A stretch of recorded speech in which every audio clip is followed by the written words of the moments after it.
أما بعد أعوذ بالله من الشيطان الرجيم بسم الله الرحمن الرحيم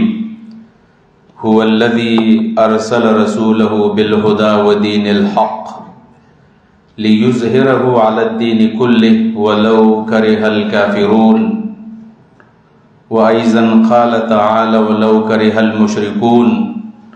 وأيضا وكفى بالله شهيدا. وقال النبي صلى الله عليه وسلم الحسن والحسين سيدا شباب أهل الجنة. صدق الله العظيم وصدق رسوله النبي الكريم ونحن على ذلك لمن الشاهدين والشاكرين والحمد لله رب العالمين. قابل قدر منتظمین جمعیت طلبہ عربیہ حلقہ مفتاح العلوم او د جامعہ مفتاح العلوم ډیر زیاتو عزتمندو طلبائی کرام، موسم خو ګرم دی، یقینا ځکه بجلی نشته دی، ما سم احساس دی چې دا خو کافی ټیم دی، خو بهر تقدیر چونکې موضوع داسې یو دلچسپ او داسې اهم موضوع ده، زما به هم داسې کوشش چې تاسو په دې کې تنګ نشئ. دې نشست کې چې زموږ کوم موضوع ده د گفتگو هغه فلسفه شهادت حسین علیه السلام. د تاریخ یو داسې شخصیت د امام حسین علیه السلام چې یو ډېر عظیم انسان دی، عظیم انسان، بلکې که زه دا وویما چې د امام حسن او د امام حسین علیهم السلام سره محبت کول د ایمان حصه ده، نو دا ټیک خبره ده. ځکه ترمذی کې حدیث دی کنه چې رسول الله مبارک صلی الله علیه وسلم فرمایي ترکت فیکم امرین لن تضلوا ما تمسکتم بهما کتاب الله وعترتی، داسې الفاظ دي. بل حدیث داسې دی چې ترکت فیکم امرین لن تضلوا ما تمسکتم بهما کتاب الله وسنت رسولی. زه دو سیزونه پرېږدم چې تاسو په منګولې لګولې وي، تاسو نشئ بېلاره کېدلی. یو د الله کتاب دی، بل د رسول الله حدیث، یو دا حدیث دی. او دویم حدیث دا دی چې کتاب الله و عترتی، یو د الله کتاب دی، یو زما اهل بیت دی، زما خاندان، زما بچی. نو د امام حسن سره او د حسین سره رضی الله تعالی عنهما سره محبت کول دا د ایمان حصہ ده،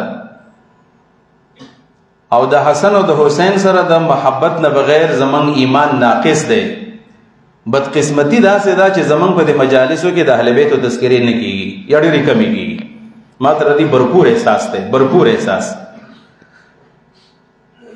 دا د جمعیت طلبه عربیه په دې پروګراماتو کې داسې وشي چې د حسن او د حسین په کردار باندې یا په دې موضوع باندې کله شبیدارۍ کې نشستونه کې ښودلی شي او څوک واوري. دا موضوع تقریبا موږ د اهل تشیع او روافض ته پرېښې ده، شیعګانو ته پرېښې ده. حالانکې د حسن حسین سره د شیعګانو بس محبت خو زمونږ سره دی او پکار دی چې زمونږ سره مینه محبت وي. موږ ولې داسې کړي دي چې موږ د شیعګانو ته پرېښې دي او په 10 محرم الحرام باندې ماتمې کوي، بدعات کوي، رسومات کوي، یعنی د امام حسن سره د حسین سره محبت په بدعي طریقه باندې کوي. نو موږ په یو شرعي طریقه باندې ولې نه کوو؟ په دې وجه باندې دا مجلس په دې لحاظ باندې یو بختور مجلس دی چې په دې کې د حسن د حسین خاص کر د حسین علیه السلام دغه تذکره په دې کې کیږي. او حقیقت دا کم شعر چې د ناظم صاحب وایو کنه چې قتل حسین اصل میں مرگ یزید ہے، اسلام زندہ ہوتا ہے ہر کربلا کے بعد، یقیناً دغه شان خبره ده. فلسفه شهادت حسین زه بلا تمهید په دې باندې خبره ذکر کوم که زه په مناقبو کې زما او د حسن حسین مناقب بیانوم ټیم په بلګي.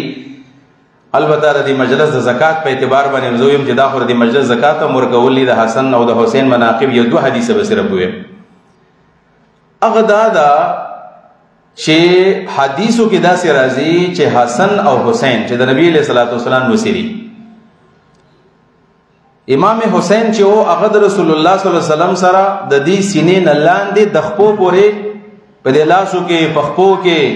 په ملا کې، یعنی دا کوم حصہ د نبی علیه السلام سره بالکل مشابه و. کله به چې حسین ته چا قتل او د دې نوم نه لاندې به کتل، دا بالکل د نبی علیه السلام په شان کارو. کله چې بیا مشهور الله کو ځوان بالکل د نبی علیه السلام په شان د وجود. او حضرت حسن رضی الله عنه هغه ته بچا د نوم نه د دې سینې نه برکتل نبی علیہ السلام سترګې او مخ او رسول الله شونډې د نبی علیہ السلام وختونو حسن په دغه انداز د نبی علیہ السلام سره دومره منی او سره د چې رسول الله صلی الله علیه وسلم خطبه وی په منبر رسول باندې ولاړ دی او په دې دوران کې حسن حسین کشرانو دا غي په مینس کې د یو لس میاشتو فرق دی حسن 11 میاشتې مشر دی حسین یو لس میاشتې کشر دی یو کال تقریبا دا نبی علیہ السلام په منبر باندې ولاړ دی او په دې کې حسنین کریمین روان دي کستا سو خیال دا ماشومان چی کنه دا منډ نشواله شمنډو راورځيږي د دې دوانو کمیسونه موږ د عربو کمیسونه سي موږ دی او رامنډ هم یو کمیس د چاوګ دی او بیا چې ماشوم منډ نشواله نو چې دې کله د جمعه ترانه وتل نو حدیث راځي یقومان و یعثران کله پر وتل کله وباسیدل دا حسن حسین چې کله راغورځيږي او پاسيږي نبی علیہ السلام ټینګ نشو خطبه په نیمه کې پرې خودله او د منبر نه راکوشو رسول الله صلی الله علیه وسلم حسن حسین په غیږ کې واغستل او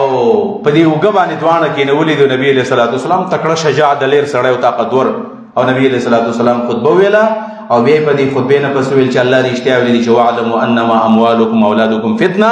خبردار چې تاسو مال او تاسو بچی دا فتنه ده ګوره دا الکان چې ما کله ولیدل ماشومان چې پرې وتل او پاسېدل ټینګ نشوم خطبه مې پرې خو دا مې راوچت کړل دا سم راغلي دي چې نبی رسول الله والسلام دا ځان نه اس جوړ کړی دی په یو کمره کې اس او دا حسنین دا دواړه دا حسنین کریمین دا په دملا باندې کې نولې دي او نبی علیہ الصلوۃ والسلام دا سه په کمره کې ګرځي دا سه ګرځي په دې کمره کې حضرت ابوبکر صدیق رضی الله عنه راغی او دې الکانو ته مزه موکړلې مزه سمره خولي سورلی تاسو مونډلې ده سمره بهترینه متیه ده بهترینه سورلیم اغسته ده سورلی به کوي نبی علیہ الصلوۃ والسلام د سعودي حدیثو د تاسو د دقت ته ګورئ نبی علیہ الصلوۃ والسلام ته فرمایي چې سورلی یقینا چړه بهترین ده خو تا شخص سواران نظر نه دی کړي چې زما په ملا باندې سورلی کم شخص سواران کې دا حسن او حسین دي دا سره مینا ده نبی رسول الله صلی الله علیه وسلم د پلار سره مینا او د بچو سره مسره رضیات مینا او د مور سره مسله مینا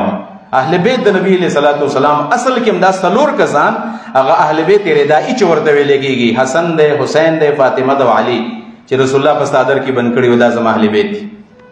او دعای وته کړي و چې فتوهرهم تطهیر الله تعالی پاکه کا دغه حسن او دا حسین دي او دا یو حدیث ورله پوره ده د دواړو د مناقب د بار چې نبی علیہ السلام فرمایي الحسن والحسین سیدا شباب اهل الجنه حسن حسین د جنت د شبابانو سرداران وي وګستاسو خیالي دوري حدیث طالبان پکې ناشتي مشکات کو چې او حدیثو کې خدا سره ټول ویلي دي چې جنت د الکانو زری کې بډاګان بنئ ایزنان را نبی علیہ الصلوۃ والسلام ته ویل کنه چې رسول الله صلی الله علیه وسلم دعاو کې چې قیامت کې ستا په گاون کې ما نبی علیہ السلام ته بډاګان جنت ته چیرته زی ته بډای هغه په خپش ول شکل روانه شول ول دی خوراشه خبکیګمو الله تعالی فرمایي چې انا انشأناهن انشاء فجعلناهن ابکارا من به الته دا خزی په نوې پیدایش باندې پیدا کو جنکې به دي جوړ کو نو په نورم خوشاله شو چې زب جنې جنت ته زما نو په جنت کې بډاګان نشتا جنت کې ټول شبابان دي ټول لکان دي لا یبلا شبابهم د چا ځواني به نظرېږي معلومیږي دا چې حسن حسین د ټولو جنتیانو سرداران دي کدا کشران دي کدا مشران دي نن د هغه حسین د شهادت فلسفه زه په دې ابتدا کې د امام حسین د شهادت واقعا د کربلا په نوم باندې خو بشمار زګونو کې به تاسو ورېدلی وي او کتلی به میزاغه تفصیل نه بیانوم او دغه زما د سی موضوع نه ده ما چې د حسین رضی الله عنه دغه په مناقب باندې دغه په کردار او دغه په شخصیت باندې څومره ما څه کتلی دي څه کتابونه ما کتلی دي او یا زمنګ د مشایخ او یا د مولانا ابودودی رحمت الله علیه او یا دغه نفس د حضرت شیخ گوهر رحمان او یا د شیخ عنایت الرحمن یا د زمانه کې اوس مولانا ډاکټر شمس الله خنیب سے باغا د شهادت حسین بنوم دغه یو ډیره بهترین رساله ده نو هغه رساله زره د ټولو نه چوړ بس تاسو مخ کې ویم بده کې هغه دا ده چې د امام حسین علیه الصلاۃ والسلام کربلا تتلل کوفه تتلل اول د خپل زینا روانېدل مکې ته او د مکې نه بیا تلل کوفه ته او په کوفه کې کربلا تتلل او د کربلا په میدان کې د 72 کسانو سره داوی شهادت ورکول د دې مقصد څه دی مقصد حسین دا پیژندل غواړي چې مقصد حسین څه موږ په زور باندې حسین متنازع ګرځولی دی، حالن کې نه دی متنازع شخصیت د تاریخ، یو مسلم شخصیت دی د تاریخ د نبی علیہ السلام نو سیو د جنت سردار دی، هیڅ قسم متنازع شخصیت نه دی، په زور خلک جوړول غواړي. کوم چې ناصبي فکر والا خلک دی د اهل بیت سره مینه نشته دی. حقیقت دی زمونږ په معاشره کې رفض هم موجود دی او نسب هم موجود دی. روافض خو من خلاف یو، یقینا د اهل تشیع خلاف یو، خو د روافض په مقابله کې د نسب عقیده او ناصبیت په من کې ډېر زیات راغی. او هغه ناصبیت زه نومونه نه علمه، بلکې بعض ډېر لوی شخصیات په دې کې به منځ ته بیا راشي، د هغوی تذکرې کومه. لوی خلک زمونږ په دې معاشره کې هغوی د ناصبي فکر ترویج کې لګیا دي او هغه د اهل بیتو کردار کشي کې په طریقه باندې د حضرت علي صاحب کوي، د حضرت حسن کوي، د حضرت حسین کوي، د حسن د صلح هغه کیس هغه متنازع ګرځول غواړي، او دارنګه د امام حسین چې کوم مقصد دی هغه متنازع جوړول غواړي. زه ابتدا کې دا خبره کوم چې د امام حسین علیه السلام کربلا ته تلل او په کربلا کې د دې 72 کسانو سره د هغې شهادت د نبی علیه السلام دونه سو، دا چرته هم دا د حکومت د حصول دپاره ګوره دا چرته هم نه، دا خبر ذهن کې کېدوئ. زما یو بیانیه ده ما ستاسو په ذهن کې کېښودله، او چې کله تاسو ته موقع میلاو شول او کوم کتابونه هم تاسو وکتل وګورئ، تاسو چرته هم د امام حسین د خروج او د هغه د تللو مقصد نه جنگ دی. دوه خبرې زه کوم په دې ابتدا کې، دوه، نه د امام حسین مقصد جنگ و او نه د امام حسین مقصد دا حکمرانی حاصلول، حکومت حاصلول. امام حسین مقصد سو؟ د امام حسین مقصد د خپل نیکه د دین تجدید و باصل کې، د هغه نیکه جناب محمد رسول الله صلی الله علیه وسلم. بلکې زه دا خبره وکړم د نبی علیه السلام نه وړاندې 1,24,000 پیغمبران راغلي دي. دا پیغمبران راورسېدل، دا پیغمبران چې کرال په آخر کې الله رسول الله صلی الله علیه وسلم راولېږه دنیا ته، او نبی علیہ الصلوۃ والسلام له یو مقصد ورکو چې هو الذی ارسل رسوله بالهدى ودین الحق ليظهره على الدين كله ولو كره الكافرون ولو كره المشركون وكفى بالله شهيدا. الله پیغمبر له قرآن حدیث ورکړل، خدا نه مراد قرآن دی، دین حق نه مراد حدیث، قرآن حدیث یې ورکړل، او ولدا قرآن او حدیث په ټولو ادیانو باندې ته غالب کا. مشرکان به نه خوښي، کافران به نه خوښي، والله گواه دی بس، او دا کافر دی. د رسول الله صلی الله علیه وسلم د جون مقصد هم دا دی چې نبی علیہ الصلوۃ والسلام دا دین غالب کی، او نبی علیہ الصلوۃ والسلام نے کر کے دکھایا. نبی علیہ السلام په 23 سال کې دا دین غالب هم کو. دا موږ یوازې نه وایو، دا غیر مسلم هم مني. دا مشهور کم چې دا مستشرق دی، مشهور عیسائی دی، دا ډاکټر مایکل ایچ هارټ په نوم باندې مشهور یو شخصیت دی، او دا یو کتاب دی په انګریزي ژبه کې دی، اردو کې ملاويږي. انګریزي کې دا غینوم دی The 100 Influential Persons in the History په نوم باندې، د تاریخ 100 داسې شخصیات چې هغوی د خلکو په ژوند باندې اثر کړی دی، هغه انسپایر کړي دي، هغه ځان متاثر کړي. د 100 کسانو کوم ډیټا چې هغوی جمع کړې ده په هغې کې اول نمبر نوم د جناب محمد رسول الله صلی الله علیه وسلم دی. دی په اول نمبر لیکلی دی، په خپله عیسائی دی، د عیسی علیه السلام نوم په 3 نمبر باندې دی. خو داسې نه و چې په نبي علیه السلام باندې ایمان او د الله د رسول نه متاثر و، یا د چار اخلاق مزیدار دی، داسې نه. داغه د دې خبرې مقصد دا دی چې نبی علیه الصلوۃ والسلام په اول نمبر ځکه اچولی دی، دا واحد شخصیت دی په ټول هسټري کې، په ټول عالمي تاریخ کې چې د کم سوچ او کومه بیانیه خلکو ته پیش کړله نو هغه نافذ کړل او هغه امپلیمنٹ کړل په دنیا کې، په خلکو منله. یعنی الله درې ځل دا مقصد ویلی دی چې پیغمبر علیه الصلوۃ والسلام په دین غالب وي. نبی علیہ الصلوۃ والسلام په 23 سال کې اول د قولوا لا اله الا الله आवाज وکړو، تاسو کلمه وایي، او په 23 سال کې دومره همگیر او هم پهلو هم جهاد تحریک برپا کو چې په 23 سال کې د خپل مرګ نه 1 ورځې مخکې نبی علیہ الصلوۃ والسلام په حجۃ الوداع کې ولاړ دی، په اوخ د پاسه خطبه وایي، د خپلې نه دا آیت روان دی چې الیوم اکملت لکم دینکم، تاسو طالبان ناسي اکمال دین په معنا د غلبې دین دی، نن می دین غالب کو. یعنی دا به څومره د خوشحالۍ لمحاتو چې نبی علیہ الصلوۃ والسلام په خوله باندې دا آیت دی چې نن می دین غالب کو. هغه د طایف کوڅې به ورته یادې وي، هغه د بلال هغه راښکل ورته یاد و، هغه د احد هغه شپږ زخمونه ورته خپل یاد و، د خپل تره شهادت ورته یاد و، هغه سختې ورته یاد وي، هغه شیابي ابي طالب کې هغه 3 کاله تېرول ورته یاد دي، او نبی علیہ الصلوۃ والسلام چې الیوم اکملت لکم دینکم، نن می دین غالب کو. وای دا واحد شخصیت دی چې هغه کومه بیانیه خلکو له ورکړله نو په خپل ژوند کې په خلکو باندې ومنله، او نبی علیہ السلام چې دنیا نه تلو د اسلام جړه په دنیا باندې ولاړه وه. بلکې واحد شخصیت دی په دنیا کې. تاسو ته پته ده ټول نه زیات څوک اوسېږي؟ عیسایان زموږ ټول نه زیات دي، په دنیا کې دا کم 7 ارب چې د دنیا آبادی ده 7 ارب، په دې کې 2 ارب نه زیات عیسایان دي په دنیا کې، 2 ارب نه زیات، بلکې 3 ارب تقابو دي د عیسایان دي ټول دنیا کې. یهود ډېر کم دي، یهود ډېر کم دي، خو د دنیا کریم خلک چې ته مونږ وایو چې په دنیا کې د هغې په معیشت باندې کنټرول لري، په میډیا باندې کنټرول لري، ذهینان خلک دا څوک دا یهود دي. خو نبی علیه الصلاۃ والسلام چې د زیارت په ورځ باندې کم 15 نصیحتونه کړي نو په هغه نصایحو کې یو دا چې اخرج اليهود والنصارى من جزیرة العرب. دا خبره کول آسان کار دی چې تاسو یهود او نصارا وباسئ، بس ما دین غالب کو د اسلام جنډه ودرېدله. دغه میشن او چې رسول الله صلی الله علیه وسلم کله پیش کو نو امام حسین چې پوه شو په دې خبره باندې زما د نیکه میشن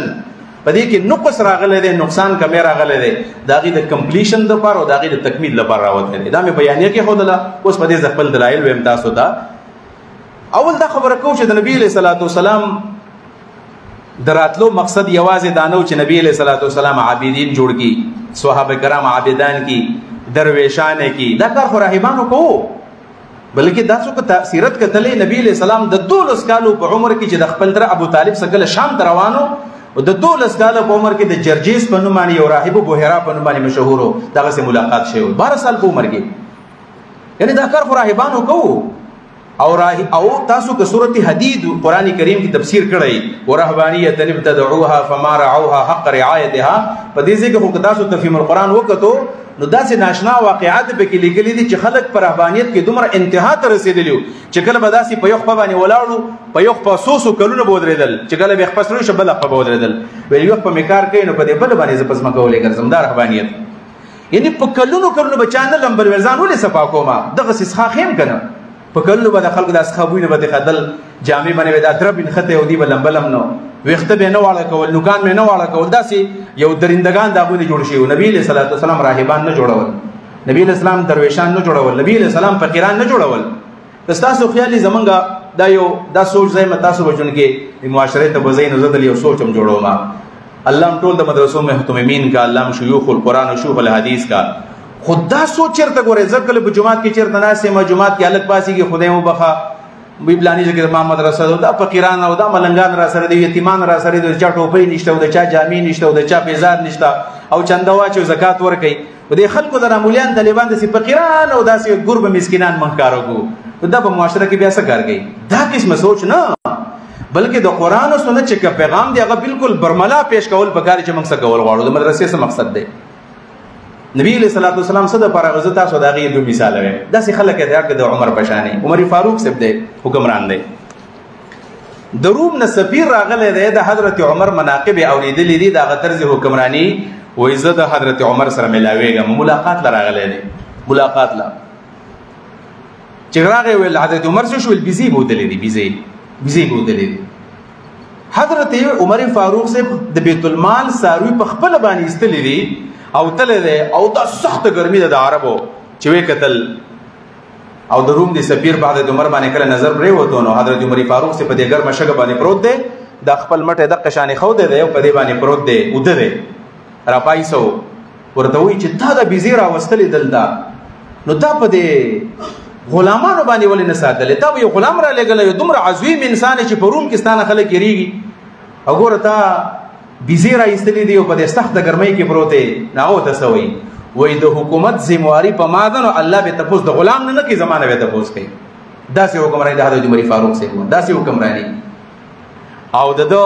یو بله واقعه ورته سړی تیار کو، حضرت عمر فاروق صاحب یو ورځ د جمعې منځله لیټ راغی. طریقه هم دا وه، اوس هم دا طریقه ده چې د جمعې منځ به حکمران کوي،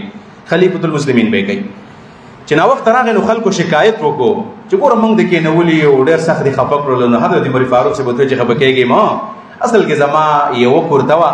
او هغه مې نه نینځلې وه او زه یې جمعه باندې انځم، نو هغه نه وه وچه شوې، په دې وجه باندې زه لیټ رالم او که زما بله کورته وې زه به جومات لمانځه به لیټ نه راتللی.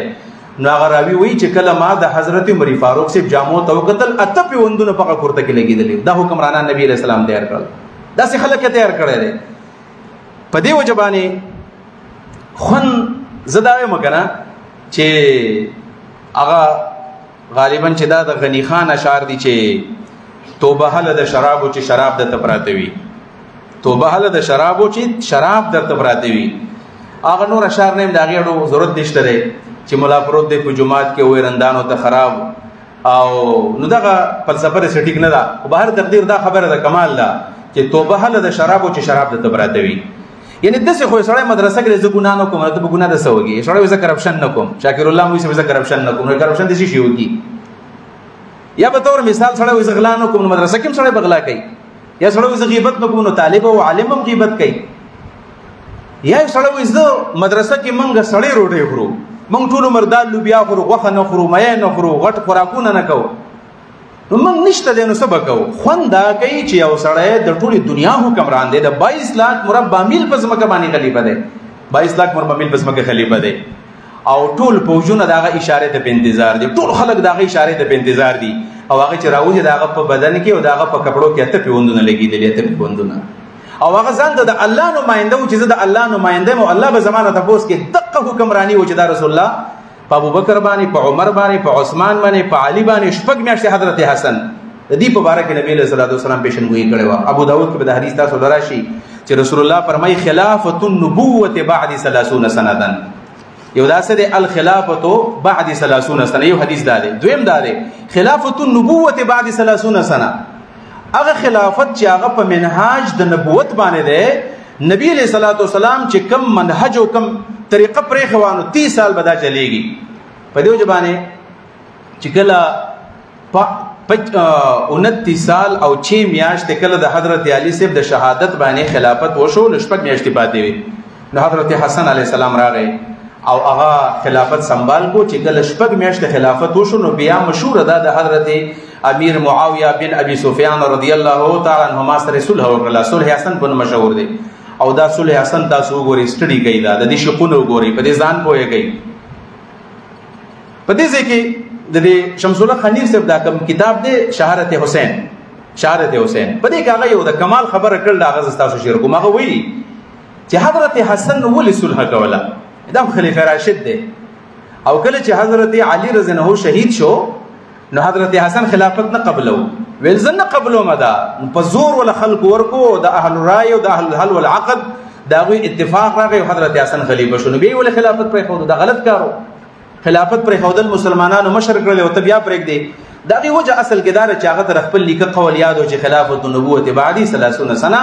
زمانہ پس به د نبوت خلافت د 30 سالي داغه پشپګو میاش بنده خلافت سره ته ورسېدو اوس دلته یو خبره کو دا خو ما د نبی صلی الله علیه وسلم د حکمرانی هغه منهج ته کې خو په خپل څنګه وخت راکړی د سیرت داغه نړک دی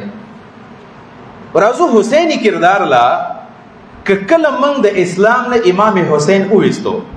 سړی وي لکه بعضی خلکو دا کتابونه لیکلي دي کنه چې حسین ته خو صحابیم نه وي وای چې حسین د نبی صلی الله علیه وسلم د مرګ په دوران کې سلونیم 15 کال عمر د 15 کال کې سړی کم ځنه صحابي حالکه په 15 کال کې په سلور کال کې ولې صحابیت ناراضي ولې ناراضي ټیک ټاک راضي یعنی دا تعریف چا کړی دی چې صحابي به هغه چاته و چې د عمر 13 کال 15 کال شل کال دا خدای نه کړی او کبل فرض اسلام نه موږ د حسین او باسو چې حسین دلری کو صحابي نه دی او کردار مشکوک دی بلکې د دې زمانه ابل اور د شیخ احسان الله سے وو موږ ناسو کمره کې احیاء علوم کې د دې زمانه یو ډېر لوی عالم نه مینه علامه مالک بهیا رازی په داسې مجلسونو کې داغه نوم یې دا یو شاګرد رشید راغی شاګرد رشید چې هغه جمعې منزل ولزی د خطبه لا هغه ویلو چې ما د هغه پلاني شیخ نو پلاني مفتی صاحب نو اوریدل ما ته تاسو کو چې د حضرت علی صاحب خلافت باره کې سوي د حضرت علی په خلافت کې مشړې خبرې گئی چې داغه مناقب د قران نه ثابت دي چې سورۃ الاحزاب کې راځي چې تطهیر دا وی الله کړي هغه پاک دی پاک داغي پاکي الله قران کې ویل دا وی ویل چې د حضرت علی صاحب د خلافت د سیوله د عمران خان د حکومت کټ فوټ شان حکمرانو بس د قصي حکمرانو نو یعنی سړی حیران شي چې دا ناسبی فکر چې دا د اهل بیت دومره دشمنان دي چې د حضرت علی رضی الله عنه د خلافت د سیوله کام د عمران خان او د شریف حکومت کټ فوټ حکمرانی وای اصل خلافت د یزیدو یعنی د یزیدیت د پاره او دارنګ د ناسبیت د پاره یو سړی د امام حسین د کردار نه انکار کول خو سکه د حضرت علی د کردار نه انکار کول چې هغه خلیفہ راشد دی او زبا حدیث ورست راضی خو ما زبوی مچي ام سلمہ رضی الله عنها ورزي هغه یو کس ته ویل کنه ویل تاسو په جمعات کې ناس او نبی اسلام ته خلک کنزلي کې تاسو له شرم نه درځي د پیغمبر علیه السلام ته خلک کنزلي کوي نه ورته وی چې پیغمبر ته چا کنزلي کړی دی و یاد ساتي ګوره نبی علیہ الصلوۃ والسلام چې پچا مینو هغه ته خلک کنزلي کې حضرت علی رضی الله عنه مروان بہت دا سب او شتم کو مروان ویل مروان لګیا دی او هغه حضرت علي صاحب ته کنزل کې بدر دی وایي او په هغه چا باندې بدر دی چې څوک د حضرت علي سره مینه کوي. نو ما ته یاد دی چې نبی علیہ السلام ټول زیات مینه د حضرت علي سره کوله. په دې مطلب خدا شو پیغمبر ته کنزل کولی. تاسو ګوره ناسې برابر په دې وجه باندې اسلام د چګل حسین لري کو اسلامي شنه پاتې کیږي. خلک کوئی مغولو کې خو یو میم دی چې میم دلاړو بیا څه باندې شون اسم نه باندې کیږي. حسین چې د اسلام نه لري کو تا اسلام د دقه سي بنیامه پاتې کو ختم شو بیا اسلام. او زه دا خبره کومه که بالفرض حسین منگ لری کو د کربلا دا واقعا بلکې اته روزه کې پنجابي اهل حدیث عالم د یحیی نورپوری په نوم باندې تاسو په فیسبوک نه کتلی منګه چیلنج کړیو چاره په خلافت ملوکیت باندې او زماو د مولا احسان الله خالص نو ویلي کله چې په دې زما سره څوک بحث وکړي خلافت ملوکیت باندې من جواب نو کړی او ان شاء الله تعالی زمونږ اراده ده چې موږ دوه درې ورځې کې هغه تباقی ده او وایو چې په دې موږ بحث کوو موږ هغه چیلنج کوو په دې باندې د خلافت ملوکیت په کتاب باندې چې دا د څوک زموږ سره ثابت کړي چې دا ټیک کتاب دی. نو هغوی سوي هغوی خدا د امام حسین د صحابیت انکار کول او د کربلا واقعه چې دا وای دا اصلي او افسانه ده وای. حیران بشه مولانا ابوالکلام آزاد کتاب لیکل شهادت حسین بنو باندې ابوالکلام آزاد سے هغه په ابتدا کې خبره لیکل د سړي دا سړی خو صحیح یقینا وای د کربلا د ورځې نواله د کربلا نواله دی 61 هجری نواله د ابوالکلام آزاد د کتاب د لیکلو پورې بسو کاله مخکې خبره وای د کربلا په تاریخ او د کربلا په دی واقعا باندې د حسین په شهادت چې خلکو څومره اوخ کې به ولې وای کدا اوخ کې چرته یو ځای تراجم شي دنه به یو بحر اوقیانوس به جوړ شي د اوخ کې به او بهږي سمندر بشي څومره خلکو به جړاګانی کړلې او صاحبان وای دا سي افسانه ده او بیا سوې حسین چا وجل ډاکوان وجل لري د کربلا پسې خلکو 2 نمبر خاتون راولې ګل د کوفه نه او حسین یې بوتلو ډاکوانو په لار کې مړ کو د دې و د یزید سره او د ابن زیاد سره کوم تعلق دی دا چا وجل لري. نو اصل حقیقت یادول غواړي دې ځکه زه یو سوال کوم. هغه سوال دا دی حسین چې کله امام حسین اوته د مکې نه ورسته به ان شاء الله مربوط بیان وکم پکې کله چې د مکې نه روان شو کوفه ده او کوفه ده روان دي خلک بس خاتون را لېږلي دي. نو څومره کسانو سره دي 32 کسانو سره سوار دي او 40 پیدل دي. 32 او 40 72 کسان شو. په دې 72 کسانو کې اتلس خالص د نبی صلی الله علیه وسلم بالکل وسیدي د حضرت علی سے بچی دی بګي او نورم چې کله راغون کړو دا ټول د نبی صلی الله علیه وسلم وسیدي او دا ټول خاندان د نبی صلی الله علیه وسلم دی. د په مقابله کې چې عمر ابن سعد ابن ابي وقاص ګور پلار څومره عظیم سړی دی. سعد ابن ابي وقاص احد العشره المبشره بالجنه خزوه د یزید په لخر کې عمر ابن سعد 4000 خلک اگر اغله مقابله له 4000 خلک د کوفه گورنر او چې کله په دی و نشولا نو ابن زیاد له ډول چارج ورکو یزید ډول چارج معنا دویم چارج ورکو د اصل کې د بصری حاکمو ول ترا شکوفه ده د خلک سوال کوي کنه و یزید کله وجره د حسین زه دا تاسو کوم په هغه چا باندې کوم چې د تاریخ طالب العلم دی او د دین انکار کوي چې یزید حسین نه دی وجلې نو چې کله د کوفه گورنر عمر ابن سعد ابي وقاص دی 4000 کسان مقابله راوستي دي. اوس عمر ابن سعد د یزید خلک حامی دی او هر خبره ته ټیک وایي. اوس د هغه زین عبید الله ابن زیاد ابن سمیہ عبید الله ابن زیاد دا د بصری حاکم دی گورنر دی ولې دل تراغه د کوفی ډول چارج ولې ورکو څه د فراتلو دا سولې راغلو من دقه زیبانه خبره کو چې سترګې مپټوي تاریخ نه پټیږي تاریخ اپنے آپ کو دہراتی ہے تاریخ کبھی نہیں بولی جاتی نہیں رہے گی درجہ چانا او کله چا غراغه نو 4000 کسان د عمر ابن سعد سره دي او عبید الله ابن زیاد راغه په کوفه کې کرپیو لګولې وا څوک د کور نه بار نشو وتلې او د 72 کسانو سره جنگ کې نو تاسو څه خیال لرئ د 72 کسان چې باغې کې صرف 32 کسان په اسونو سوار دي دا د 4000 کسانو سره مقابله کولای شي نو دی جواب تاسو راکې خیر دی. یعنی د دنیا کم عقل بدا خبره تسلیم کی چې 72 کسان چې 32 کسانو سره اسونه دي او د 4000 کسانو سره او بلکې د یزید خلافت د حضرت معاویه سے د 20 سال خلافت نه پس راغلی دی 20 سال خلافت یې کړی دی او تقریبا په دې زمانہ کې 62 लाख مربع میل باندې د حضرت معاویه سے حکومت دی 62 लाख مربع میل د حضرت عمر په زمانہ کې 22 लाख مربع میل دی 62 تر رسیدلې دی دغه خلافت یزید ته پاتې شوی دی او د یزید لخر د 72 کسانو سره جنگيږي او په کربلا کې بیا هغه وجل نو دغه د بنیادی دربانی منغوایو چې چرته هم امام حسین د آیات کا ساده چې فلسفه د شهادت د حسین چرتم دانه ده د جنگ لدل جنگ نه دی 72 کسان د 4000 کسانو سره جنگ نه کوي څوک د خپل سر دیوال نه وي هغه د کمقل وي بیا سر دیوال نه وي او دوی نمبر دار چې د مشرۍ د پاره نه دی تللی. ولې مشرۍ د پاره نه دی تللی؟ دا غي دلیل واوره د صرف دلیل از افسانه ما یادوا. دلیل دا دی بالفرض کې چیرته دی مشرۍ غوښتلې مشرۍ نو چیرته به په دې ټول تاریخ کې پر ټول ژوند د حسین کې یو جزئیه څوک پیدا کی چې هغه ول جمال مشرۍ راکړي، یو جزئیه څوک پیدا کیو نشته. دیم نمبر دا کدی مشرۍ غوښتلې نو بیا د مشرور حضرت حسن ول خلافت حضرت معاویه صاحب ته پرې خودو، یعنی شپږ میاشتې پس هغه خلافت پرې خودو، پلار حکمرانو او د حضرت علی صاحب 5.5 سال خلافت کړی دی، دا غي نه پس حضرت حسن خلیفہ دی ول خلافت پرې خودو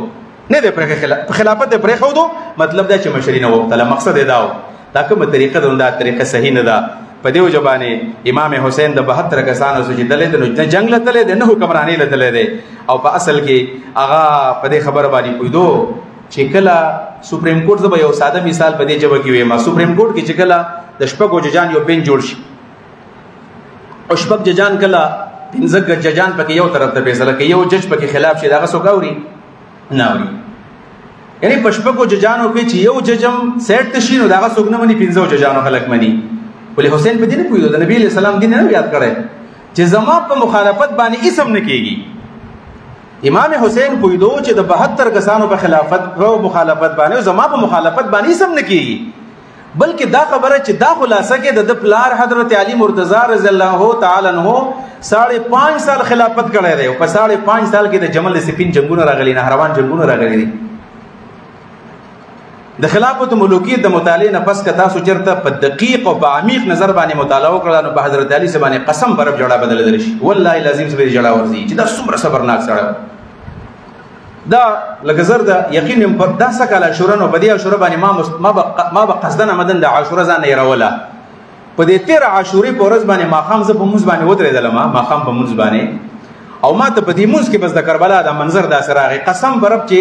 زما مل دا ځړه مې وچاودو چې را د امام حسین او دغه بلګری په کومه طریقه باندې خلکو وجل یا دغه د پلار سره خلکو سو کړل کم طریقې وسره وشولې څومره صبر هغه کړی دی.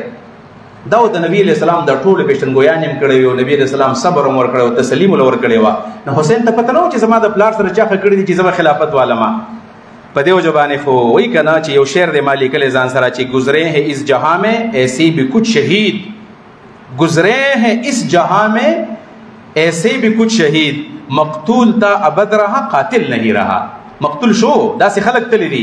چې هغه اړو قاتل نه دی او شهادت ته ملاو شوی دی، هغه حسین دی. په چا باندې د ګل گزار نه دی کړی، شهادت ته ملاو شو. ځکه بیا وایي چې قتل حسین اصل میں مرگ یزید ہے، اسلام زندہ ہوتا ہے کربلا کے بعد. نن یزید څوک نه یادوي، نن حسین یادوي. او که یزید یادي د حسین د وجه نه یادېږي. د هغې وجه دا چې حسین اصل کې مقصد دا و حکومت نه غوښتو، جنگ نه کو، خو چې پلار یې کومه طرز حکمرانی جوړه کړې وه نو حق خلکو ته ویل چې زه به ټول عمر د اواز کوم چې زه باغي یم د دې نظام نه، او دا نظام مې نه دی خوښ. دا ولي هدي او د یزید مشري زما نه ده خوښه، دا د نبی علیه الصلاة والسلام طرز خلافت نه دی. نو خپل هغه اختلافي نوټ اوچت کو، دنیا ته یې وښودله. او بلکې زه پکې دا خبره کوم بالفرض که د حسین دا کردار د لرې وکړو، مخکې دا خبره ما وکړله، نو بیا به چاته څه پته لګېدلی چې لکه خلیفه وران شي نو سړی به څنګه لرې کوي. یعنی حسین په مونږ باندې یو قسم احسان عظیم کړی دی چې کو حسینی کردار د اسلام نه لرې کو منګه نو ما او تا ته بندن څه پته لګېدلی چې یو خلیفه راشي، یو حکمران راشي او هغه ظالم یو جابر یا به موږ څنګه لرې کوو. که تاسو کې کم کسانو عقیدة طحاویه چا ویلې به تاسو کې چې زه خبر د هغې په رڼا کې وکړم، چا ویل عقیدة طحاویه شرقایق شته طالبان به کېږي نه. ګوره زمونږ په دې العقیدة الطحاویه کې وی د هغې په شرحه کې امام ابو جعفر طحاوي داسې وایي که نه چې لا نرى السیف علی ولاة الامر. زمونږ عقیده دا ده چې کوم حکمرانان راشي نو د هغې خلاف به تور موږ نه راوباسو، بلکې آمنا وسلم نه ووایو. او زمونږ د عقیدې کتابونو لیکلي دي چې د څو پورې تاسو په حکمرانانو کې کفر بواح نه ولیدلی چې د هغې اړو تاویل نه کېږي، جنګ به ورسره نه کوو. دا خبره ده. امام ابو جعفر طحاوي اعلم الناس بمذهب ابي حنیفه، د ابو حنیفه په مذهب ټول نه پوهېدونکی و. لیکن د دغه امام ابو حنیفه رحمت الله علیه د مسلک تشریح خو دلته امام طحاوي وکړه په علم الکلام کې. و امام ابو حنیفه رحمت الله علیه چې کله د هشام خلاف زید ابن علي نفسي زکیه کله راووتو او کله هغه خروج وکړو نو دا خو حکمران دی، دې ته هغه په انګریزي کو ته کنفلیکټ وایي که نه. زه ورته یم چې دا یو تردد انسان ذهن ته راځي. تردد دا دی او دا خبره تاسو یاده کړئ چې یو طرف ته د احناف رائے دادا او زمنګ د اهل سنت والجماعت رائے دادا چې موږ به د امام خلاف مسلح خروج نه کوو، ټوپک باندې راځو باندې راځو، بس حکمران چې کله کافر شوی نه دی نو بلاسي ګناه مونږ باندې بس اړه دغه خلاف نه را پاسيږي که فاسق دو که فاجر دی نه را پاسيږي. خو بل طرف ته حضرت امام ابو حنیفه رحمت الله علیه نعمان ابن ثابت کوفی د نفس زکیه د پاره چندم ور کړی و او چې د هشام خلاف کله را پاسېدو نو امام ابو حنیفه رحمت الله علیه فتوا لګولې، هغه فتوا ډېره دلچسپه ده. ویل چې څوک د زید ابن علي ملګرتیا وکړي دته به دومره ثواب ملاوي کې څومره چې په بدر کې بدري صحابه ته ملاوي دو. اولې په دې تاسو خیر سوچ وکړئ، استادان نه پېژان پوهه کې چې یو طرف ته امام ابو حنیفه رحمت الله علیه را پاسېدو او د هغه حکمران خلاف چې څوک خروج کوي دا کلک حمایت کوي او چې چا د حمایت کو د هشام په مخالفت کې را پاسې دونو د بدري صحابه ومره الله له اجر ورکړي او په خپل چنده ورکړه او ویل که څوک په دې خروج کې ملګری شو نو که یو سړی 50 نفلي حجونه وکړي کنه دومره به الله دومره اجر نه ورکړي چې یو ورځ چا په خروج کې سوا غسل او د خلاف ورو اجر الله تعالی ورکړي. دا د امام بونی پر رحمت الله علیه مسلک دی. اوس دا واور د امام بونی پسې مسلک خیر دی یادول غواړي خلک کوئی چاره د امام بونی پسې مسلک دا دی او تاسو په کوم طرف باندې روان دي. امام بونی پر رحمت الله علیه مسلک دا دی چې حکمران چې داغه خلاف خروج ناجایز دی. خروج ته ال بغاوت ویل کېږي چې کله دا حکمران دا د مسلمانانو په اتفاقی رائے باندې راشي. په دې خبر ځان پوهیږه د هغه حکمران خلاف موږ بغاوت نه کو چې د مسلمانانو په اتفاقی رائے باندې راشي.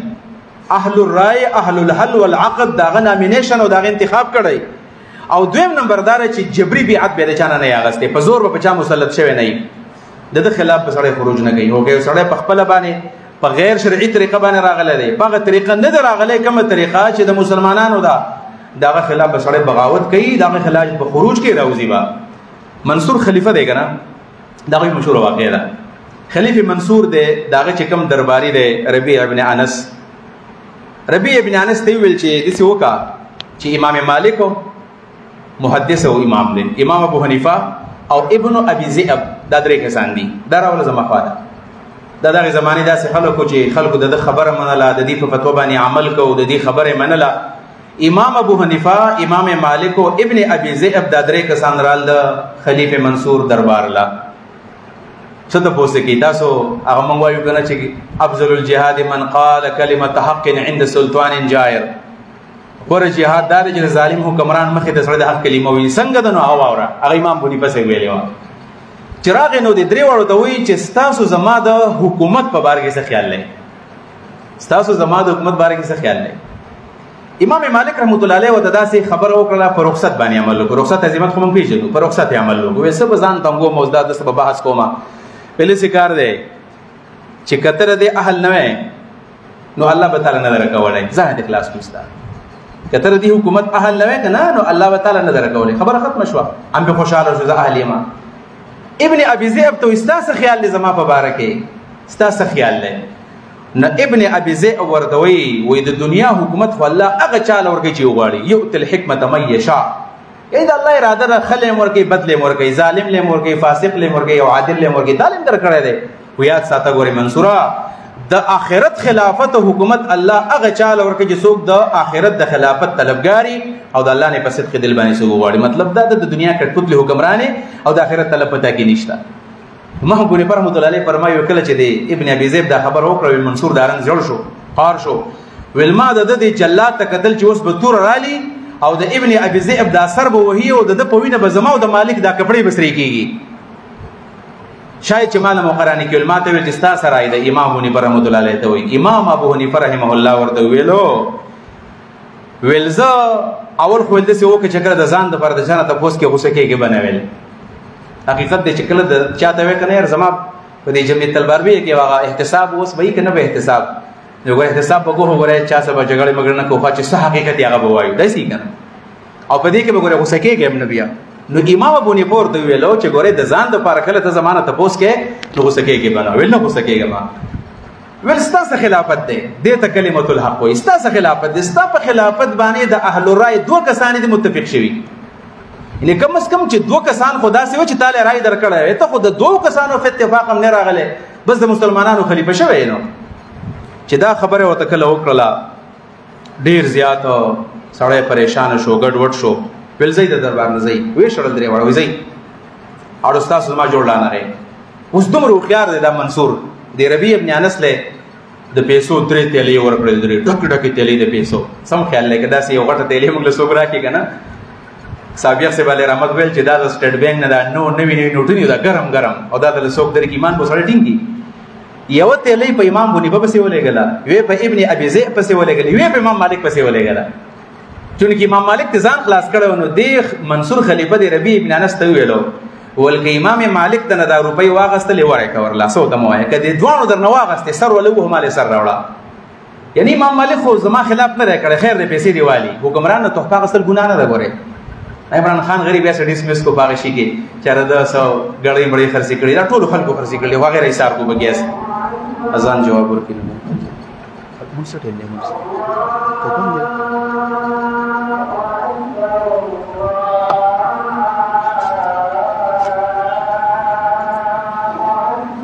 الله اکبر الله اکبر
سوال جواب ان شاء الله په روانه شس کې وشي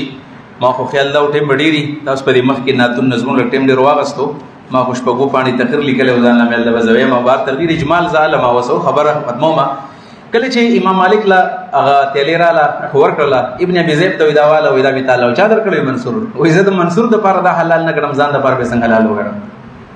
زه منصور د پاره حلال نه ګرم ځان به حلال وګړم او امام ابو حنیفه رحمۃ اللہ چکل رااله ورته ودا سي دی دنیا د وي خام منصور په دې زما ایمان علي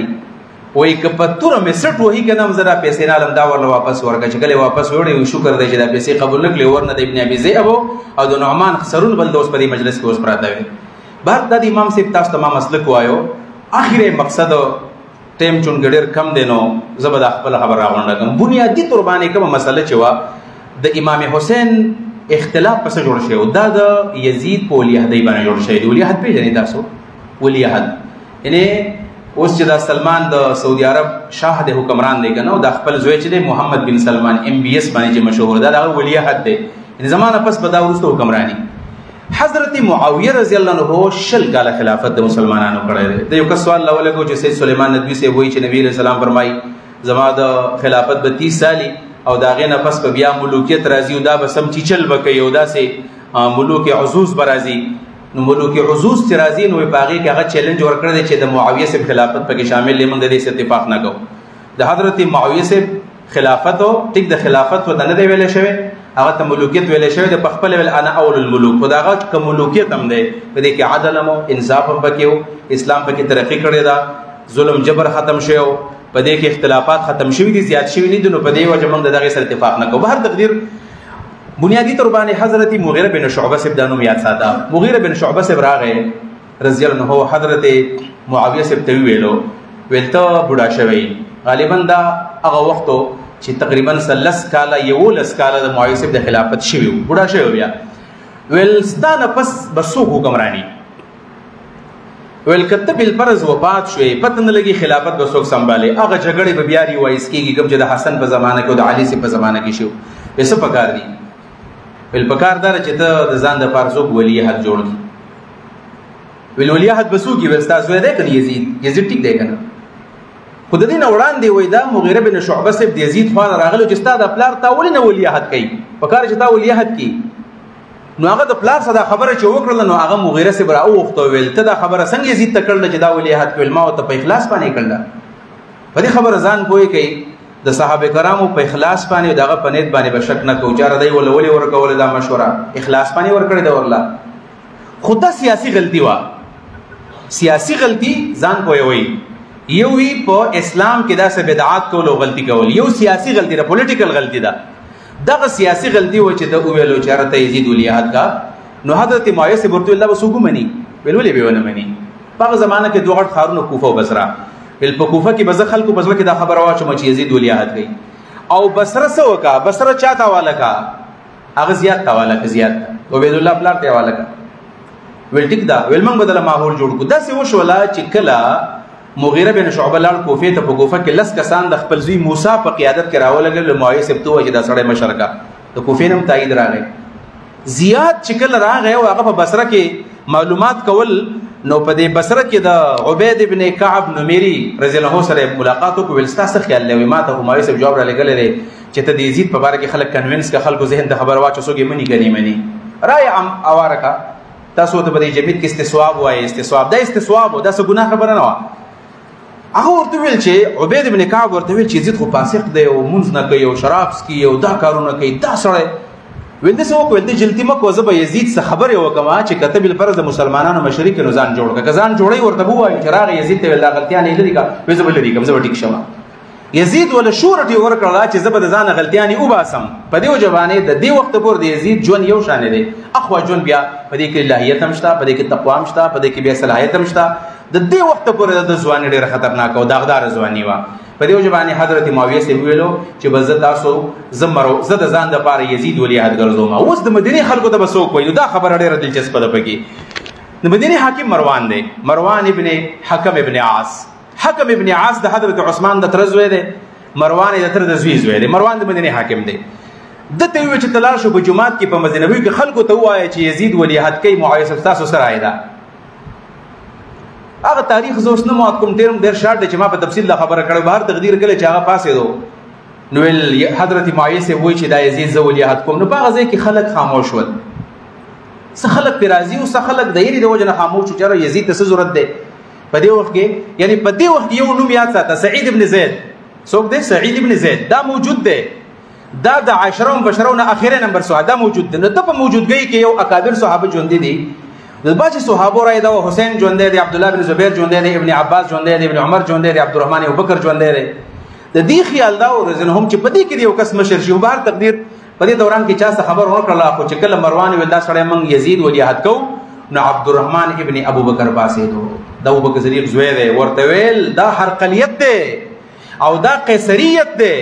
چې پلار دې په خپل ژوند باندې زوی ولی عهد ګرځوي، دا موږ نه منو. بس پرېږدې مسلمانانو ته چې مسلمانان څوک ځان لپاره مشر جوړوي. معاویه صاحب ته ووایه چې ولی عهد مه جوړوه. دقه ځای نه اختلاف شروع شو. اختلاف دا دی، دې ځای کې اختلاف شروع شو. دا اختلاف چا وکړو؟ دا اختلاف عبدالرحمن ابن ابوبکر د ابوبکر صدیق صاحب زوی. ډېر بزرګ خلک دی. ګورئ ډېر خلک دا سوال کوي که نه چې ډېرو خلکو کله بیعت وکړو نو حسین او پلاني ولې نه کوو؟ نو خبره دا ده چې دا خلک ډېر عظیم خلک دی. د ابوبکر زوی عبدالرحمن، د حضرت عمر زوی عبدالله ابن عمر،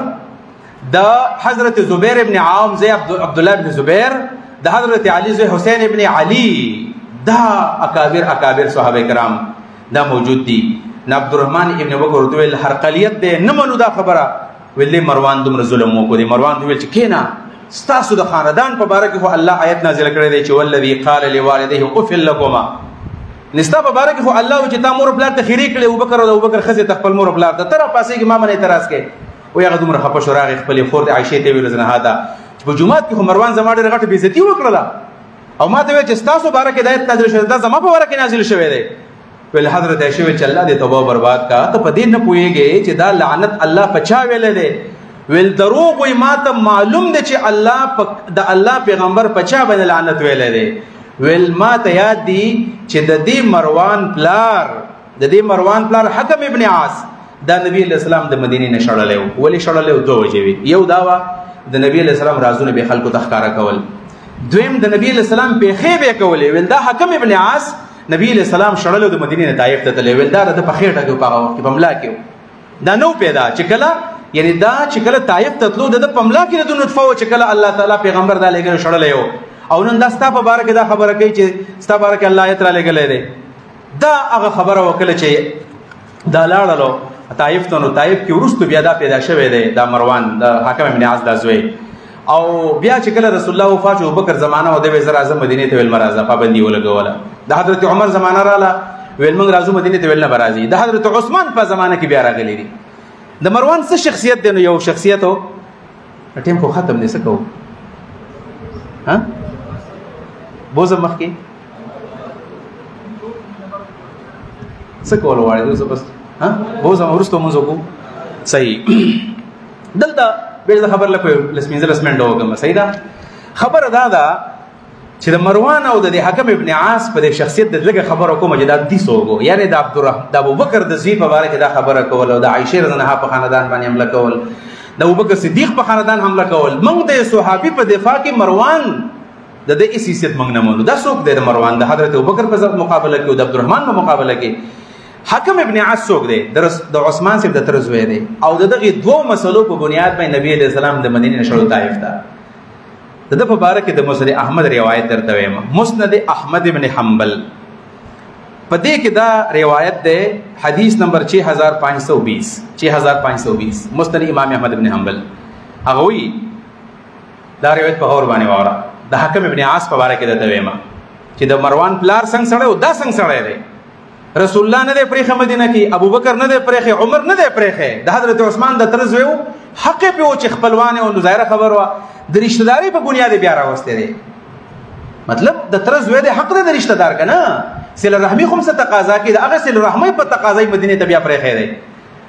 نو دا عبد الله بن عمرو بن عاص فرمای په دې مسند احمد کې چې کوم حدیث دی ویل یو ورځ زه د کور نه راووتلم د نبی علیہ السلام خالت لونو وی پلار مې چې زه بچاته زه جامې بدلوم زندر زما وې زه چې لاړم کې نه استلم وې زما پلار لا جامې بدلی راځي به دې کې نبی علیہ السلام ویل چې صبر کوي انتظار کوي یو ملعون را روان دی. وې زه دومره وېرېدلم چې یا الله خیر هسې نو زما پلار چېرته په دې وخت کې رانه شي بیا به خلک زما پلار ته ملعون وي. عمرو بن عاص ته صحابي رسول دی فاتح مصر دی. ویل زما باندې دا ولې رپېدل حتی چې به دې ګورم حکم ابن عاص راغی وی پوه شو چې هغه ملعون د حکم ابن عاص دی. دا د مسند احمد ابن حنبل پر روایت باندې ما دا تر حدیث وایو چې دا د مروان پلار دی. مروان څنګه سره دی د مروان په باره کې حدیث ویما امام البانی سلسله الاحاديث صحیحه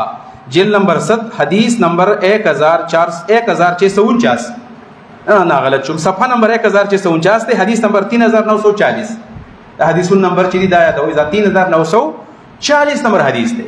سلسله الاحاديث صحیحه کې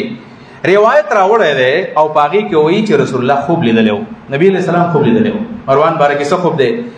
ویل خوب دا دی چې د مروان اولاد زما په منبر باندې د بندرانو په شان د شادوګانو په شان لوبي کوي.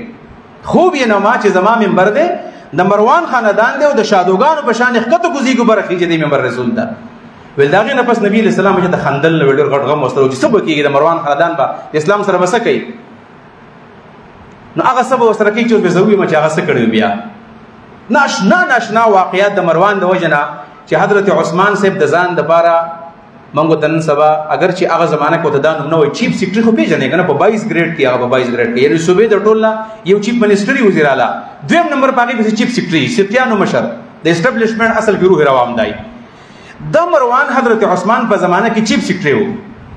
او د حضرت عثمان سے خیال داو چر دا به زمام د تر زوی دی او د تر د زوی زوی مې نو زما خیال بسادي دورانه دا سکړو چې د حضرت عثمان مهر جوړ کړو 2 نمبر مهر جوړ کړو خپل نه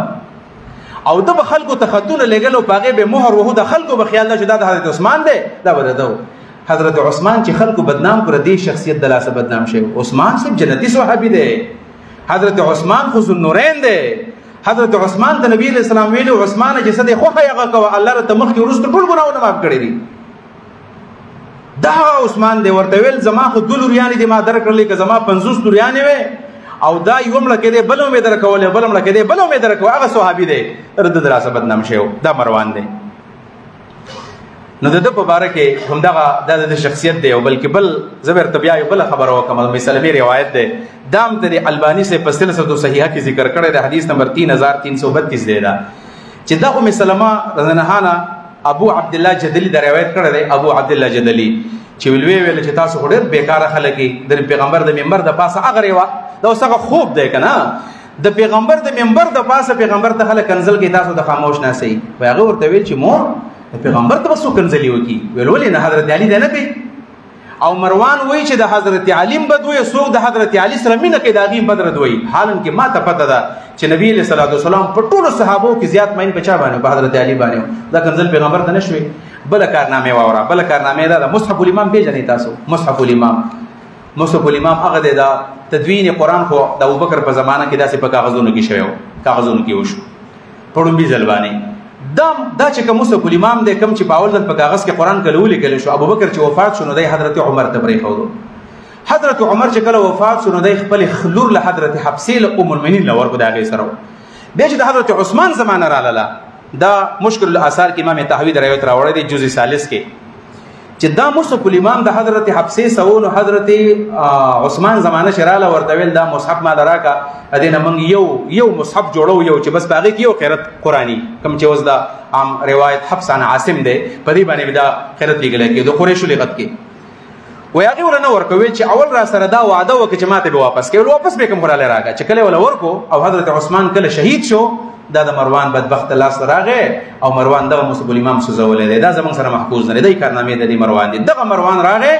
او د ابوبکر د خاندان په باره کې خبره کوي چې تاسو باره کې د آیت نازل شوی دی نو حضرت عائشه ورته غواړولې چې ما تاسو مخکې ذکر کړل اوس راځو د خبره زو خندو ختمومه چې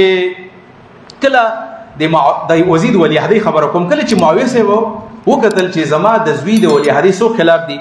یو حسین ابن علی دی عبد الله بن زبیر دی عبد الله بن عمر دی عبد الله بن عباس دا او عبد الرحمن ابن ابوبکر عبد الرحمن ابن ابوبکر بیا په 58 کې وفات شوی دی بیا چې کله یزید ولی عهد څو صرف 4 صحابه مخالفت کړي دي نو دا خبره کتا سو بیا تردد نزان پوهه اول 15 دی بیا سلور شي دی ولی سلور شوی دی ځکه چې یو دی بیا مړ دی عبد الرحمن په 58 کې وفات شوی دی 61 کې بیا دا مسله راغلی دا د سلور کسان په اول کې 15 کسان دا مخالفو نو حضرت معاویه سے براغه او د عبد الله بن زبیر دی ویل چې ټول مخالفت کوي دا ډېر بهترینه خبره ده ان زما زوی کې سم مسلې ماته وایا او ته لسی کار دی ویل جانشین ما جوړه زر تدری خبرې کوم جانشین ما جوړه ولی پیغمبر نو جوړ کړای کنه پیغمبر نو جوړ کړای او دا پیغمبر د وفات نه پس ابوبکر په لاس باندې ټول خلک اتفاق وکړو تم ما جوړه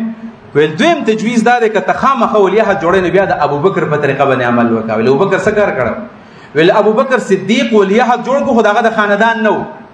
په دې ځکه زه تاسو ته طالب علم په حیثیت باندې خبره وکم او دا بس تاسو په کار راشي هغه دا چې قران کریم کې فرمایي چې امرهم شورا بینهم خاص کر تاسو کوم چې جمعیت ذمہ داران نه او په خبردان پوهیږي قران کې و چې امرهم شورا بینهم د مسلمانانو حکومت په مشوره باندې کیږي اوس تاسو ته پته را چې حضرت ابوبکر صدیق رضی الله عنه د حضرت عمر فاروق سے نوم نامینټ کړو کنه نه ورټ کړي یو کس نوم واستو دا خو د ابوبکر د یو پر پوجبانی عمر فاروق خلیفہ شو په دې وجبانی شیران دا نه مني په سوال پوښوي تاسو کنه چې ابوبکر صدیق سے بلدا اختیار چا ور کړی دی چې د حضرت عمر خلافت په یو کس باندې هغه چې د زمانه په ولیات دی زمانه په ودا خلیفہ دغه د اختیار چا بل فرض کده حضرت معاویه سے دا غلطی بیا خدام غلطی ده کنه جواب دار چې نه اصل وجه دا د معاویه سے بده یزید د ولی عهد او د ابوبکر د عمر د ولی عهد فرق دا ده چې عمر فاروق د ابوبکر په خاندان کې نه و. دوی نمبر دا و چې د هغې نه مخکې حضرت ابوبکر صدیق ډېر لوی استصواب کړی دی. ابوبکر صدیق په تبه کې لمبلی و او په ځان پوه شو زه وفات کېږم. هر یو صاحب رای به راغوښتو وایي زه وفات کېږم زما نفس به څوک خلیفه وي. چا به ویل دا چا به ویل دا چا به ویل دا. نو دا استصواب شوی دی. داسې نه و چې اختیار ابوبکر ته میلاو شو چې زمونږ رای خدا ده ته اوس یو کس موږ له راوله وایي زما رای په ده باندې ده اتفاق پرې وکړئ. صرف نامینیشن یې کړی دی وایي زما خوښ دا دی او بیا د مسلمانانو په اتفاق باندې عمر فاروق خلیفه ګرځېدلی دی. موږ د حضرت عمر خلافت دا خلیفه راشد دی او امام العدل دی. امام العدل دی. اهل تشریف او تو بوتو باندې سر دی جاده عمر فاروق خلافت نه مني. موږ هغه اګنور کوو هغې لاړو موږ ویلیو نه ورکوو. اهل تشریف د هغوی خو ځان د امامت فلسفه دا خلافت نه مني او ویل بالفرض که دام نه کوي نو بیا بل کار وکړه. د عمر چل وکړه. عمر څه کار کړی و؟ عمر فاروق چې وفات کېدو کله چې په هغه توره باندې وولی شو 3 ورځې هغه پس وفات شوی دی. د 6 کسانو کمیټي جوړه کړې وه. یو حضرت عثمان و، یو حضرت علی و، یو عبدالرحمن بن عوف، یو زبیر بن عوام، یو طلحه بن عبید الله او یو پکې سعد بن ابي وقاص. 6 کسان: عثمان، علی، عبدالرحمن بن عوف، طلحه، زبیر او سعد بن ابي وقاص رضی الله تعالی عنهم وارضاهم. د 6 کسانو ویل زما زوی عبد الله ابن عمر ځان سکه نه وای. وګوره خلافت کې بیکار نه ګوره دې ته ویل کېږي د اسلام طرز حکمرانی. 6 به تاسو وی زما زوی عبد الله ځان سکه نه وای. وګوره په خلافت کې به هیڅ څه نه او پلار یې مړ دی نو اسې ځان سره کېنه دل جوړې د پراغه کې نه وو او هغه نه زد نو کوي. تم د سکار وګا خدای ونه منله او بس یو سیاسي غلطی رااله او یزید ولی عهد وګرځیدو. کله چې یزید ولی عهد شو نو حسین ته پته ولګېدله چې او ټیم تېرېدو 10 سال په دې کې تېر شول د هغه د ولی عهدۍ نه پس. هغه ټیم کله راغی زر اعظم اخري پوینټ له واقع کربلا له او دارنګې د حسین شهادت له راځمه چې کله حضرت معاویه صاحب وفات شو نو امام حسین ته پته ولګېدله انا لله و انا الیه راجعون ووایو. خفه شول به او په دې دوران کې د یزید په لاس باندې خلکو بیعت شروع. یزید حکم کړی دی خلکو ته که څوک بیعت نه کوي سر وله ووهئ. په بالجبر بیعت له خلکو نه اخیستو. مخکې ما د امام بونیفه صاحب مذهب تا ته ویلی هغه یاد ساده. دغه 15 کسانو کې یو عبدالرحمن وفات دی او باقي 4 واړه عبدالله بن زبیر، حسین ابن علی، عبدالله ابن عباس، عبدالله بن عمر. دا 4 کسان داري چې دی بیعت نه کوو. حسین عبدالله بن زبیر او حسین ورته موږ له ټیم راکوي د شپې شپې لاړ مکې ته وتښتېدل. عبدالله بن عمر عبدالله بن عباس وویل چې یاره موږ جنګ ولې کوو. عبدالله بن عمر سیاسي سړی نه و هغه مشري ړوکوله نه ویل ځان یو طرف ته کوو. عبدالله بن عباس هغه هم راغلی دی مکې ته روان دی خو عبدالله بن عمر او د عبدالله بن عباس مخالفت ریکارډ نه شو. دی مخالفت ونه کړو. ولې ونه کړو؟ وجه دا و چې ویل بیا خانه جنګي شروع کولی نه شو. دلته اوس د مدینې نه روان دی حسین ابن علی. اوس آخري خبره ده حسین او عبدالله بن زبیر لاړ مکې ته. مکې ته چې کله لاړل په مکه کې دي اوس دلته یاد ساته ګورئ د واقع کربلا نه مخکې د حسین د قتل نه مخکې ګورئ د عبدالله بن زبیر په لاس بیعت نه دی شوی او نه د یزید په لاس باندې عام خلکو بیعت کړی. دا بیعتونه د حسین د شهادت نه پس چې کله یو رعب راغی خلکو بیا بیعتونه کړي دي. ډېر خلک وایي که نه وایي چې کله ټولو صحابو او تابعینو کوم ځای کې صحابه په کوم ځای کې یو څو کسان پاتې وو ټول تابعینو چې کله د اکابر صحابو یعنی یو سعید ابن زید پکې پاتې وو په د 10 مبشرو کې باقي خلک وفات وو. چې کله نورو صحابو تابعینو کله بیعت کوو نو حسین ولې نه کوو؟ دا سوال دی که نه. مولانا مودودي رحمت الله علیه فرمایي چې حسین نه کوو نور ولې کوو؟ سیده سوال دی که نه چې حسین نه کوو نور ولې کوو؟ په دې خبر زما ډېر لوی تحفظات چې مولانا دا خبره څنګه کړې ده. چې مولانا مودودي خو ډېره تیزه خبره کړې ده چې حسین نه کوو نور ولې کوو. دغه مطلب دا دی چې مولانا مودودي صاحب د حسین مقابله کې نور صحابه کرام له اهمیت نه ورکوي. بس ما له اتفاق کې یوم یاد کړی چې د کربلا د ورځې وینو زما ته بیان او کالج کې نو ما د لپاره د حنیف صاحب د کتاب وکړو دا شهرت حسین پکې دومره ښکلې خبره لیکلو. ما ته دعا وکړه الله تعالی داسې ښکلې خبر زما د ذهن هغه غوټې کولاو هغه لیکلي دي. وای اصل کې چې مولانا وایي چې کله حسین بیعت نه کو نور ولې نه کو وجه اصل کې دا ده چې د حسین په باره کې نص موجود دی چې ترکت فیکم امرین لن تزلوا ما تمسکتم بهما کتاب الله و عترتی. چې 2 سيزونه مې د تفریح ودل چې منګولم په ولګول نه به بلاره کېږي. یو د الله کتاب دی بل د پیغمبر سره دی اهل بیت او اهل بیت دا یو حدیث ده پکې وایم چې دا ته پته شیعان وای لی 5 اطفی بها حر الوباء المصطفى والمرتضى وابناهما والفاطمه خدای پنځه یې 5 تن پاک موږ هم دغه یادو دا زموږ زیاته مینه ورسره ده فاطمه حسن حسین علي دا اهل بیت دي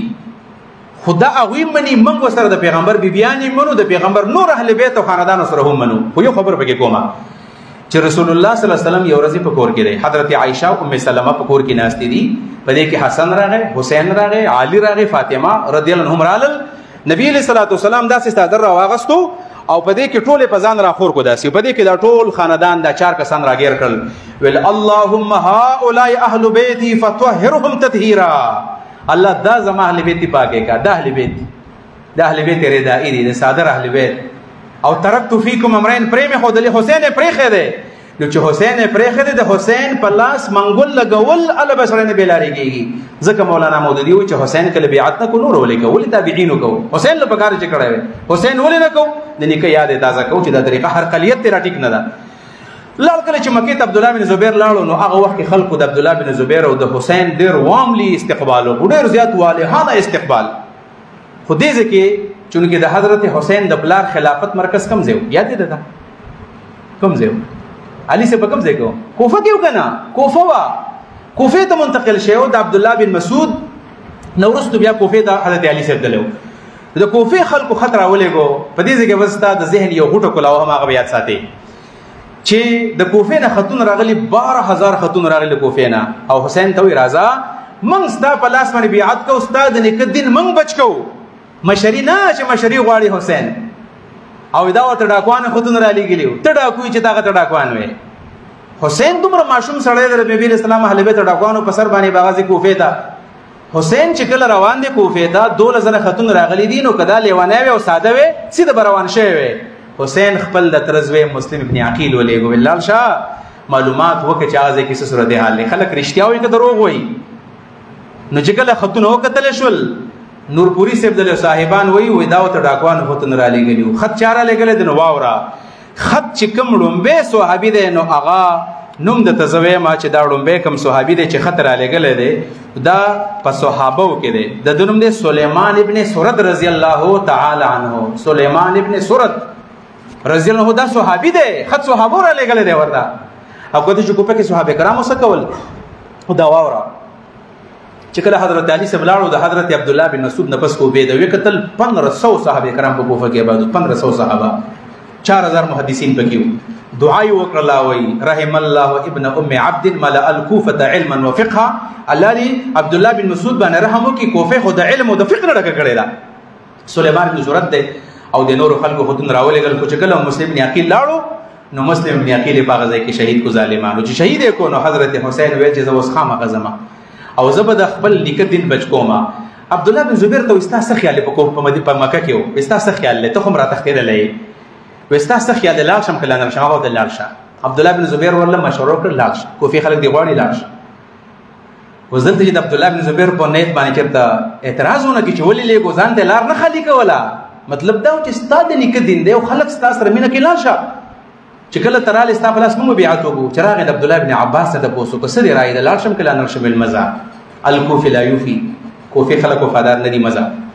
ولی وفادار ندي وزکه د ترزوی د لمړکو د پلار سره د سکړیو د ترزوی سره سوکل مزا خو هغه ویل چې پدې مې پوهه کې چې زما دا کار شرعي تور باندې غلط دی او کنه تاسو به کې اسی سیاسي غلطي ښکارا کیږي عبد الله بن عباس ورته وی چې نه د شرعي تور باندې کار غلط کار دی ټیک دی د کار مخالفت چانه کو یعنی په دې وخت کې یو قسم د حسین مخالفت نه کړی دا شرعي غلطي وا ولا کار غلطي دار چې دا د رسول الله خاندان دی په خلق به مړ کې وې زم لاړو کربلا ته ورسېدو 72 کسانو سره دي 72 کسانو کې 3240 دا چې کله ورسېدل ویل کربلا ته چې ورسېدل نو ویل تاسو کو جدا کم ځای ویل کربلا دا ویل هذه کرب و بلاء دا کرب دی او بلا مصیبت دی امتحان دی معلومی کې دا او خوب لیدل او د خپل نیکه سره خوب لیدل او نبی علیہ السلام ته ویلو چې ته وګوره ما خام زما سره خوراک کې رو جماعت به زما سره کې په دې ځبانه په 10 محرم حسین روزه ده او هغه ته چې کله شهادت ملاويږي نو کله اخیره خبر کوم کله چرال کربلا ترال نو یزید چې خلکو تعبیر المؤمنین و یو چا ته صحابي ویل دی او ډیر چد سرتاج وته وي د حسین په مقابله کې یزید عمر ابن سعد ابن ابي وقاص د کوفه گورنر دی په دې وخت کې 4000 کسان راوستل مقابله لا د 72 کسانو مقابله له سلور زره فوجان راغلي دي jihad راغلي حسین د پیغمبر نوسی وجني 72 د پیغمبر نوسی دي او اتلس پکې د نبی علیہ السلام خپل لوسی دی د نبی علیہ السلام د حضرت علی کې لس زامن د حضرت علی سره دی پدې کې په 72 کسانو کې ټول اهل بیت دي چې کله 4000 کسانو باندې گزاره ونه شو لخوای سره نشولا نو الته کې بیا د زیاد زی خو 53 زیاد خو وفات شو 53 کې عبید الله ابن زیاد د بل یو بدبخت بچو عبید الله ابن زیاد هغه ته ډول چارج ورکول ته د کوفه گورنرشپ موسواله او ته دوه صوبې چلاوه بصرم ستادو کوفم ستادو هغه پس راغی او چې کله رال نه حسین مخامخ رال حسین ورته وی چې زه هوګیر شم خپل بچو ته قتل نسو ته قتل حالات ګډ ور دي مرګ یقیني ولیدو چې زمرم ما بچي وجلې کېږي په نو محرم الحرام بچو ته تقریر وکړو استاسو که خوخی چې زه صلح وکما او کوی چې کمپرومایز پر دین باندې وکم خراته وای وای هغه د پیغمبر نو سیو اسام خلک نه وای ورته حسین د مرګ د اخر سلګي پورې به موږ ستاسو ملګریو نشاته کې ګستانه خیر دې که موږ دعا ویو موږ د زرګونو مقابله ته تیار یو او په دې کې بیام ورونه دي وريرونه دي وريري دي د دوه کالو ماشومان پکې دي د پویو ماشومان په دې کې دي په دې ځبانه حسین وراغه عبید الله دغه ته ویل عمر ابن سعد چې بدبخت رسې کار وکا مولوی وجنې زر تدری خبرې کوم یا د سکارو کې چې مال واپس یو سیف ایگزیټ راکې واپس زما ما ته واپس لار خالی کې زم واپس زم مکه تر عبد الله بن زبیر خاله زم یو ول کدان منی بیا بل کارو کې ما د مسلمانانو یو سرحد ته بوزي او الته مې پرېږدي چې چیرته زمال ته بلال شمه کوم اس کوم وجه محمد پیغمبر نو سیدي او دریم نمبر قدم نه منی نو ما د یزید خاله بوز یزید څه خپل خبره کوم چې بدبخت تر معیس ابزوی نه ته زما د نیکه د او ته زما د نیکه د او خزوی نه ته د حضرت ام حبیبه قراره نه ته حضرت ابو سفیان حسین زباغه ته دا خبره وکړه مجلس وکړه چې مان ته پرې دی وې دا ورته ویل چې نه ته بس صرف د عبید الله ابن زیاد خالزه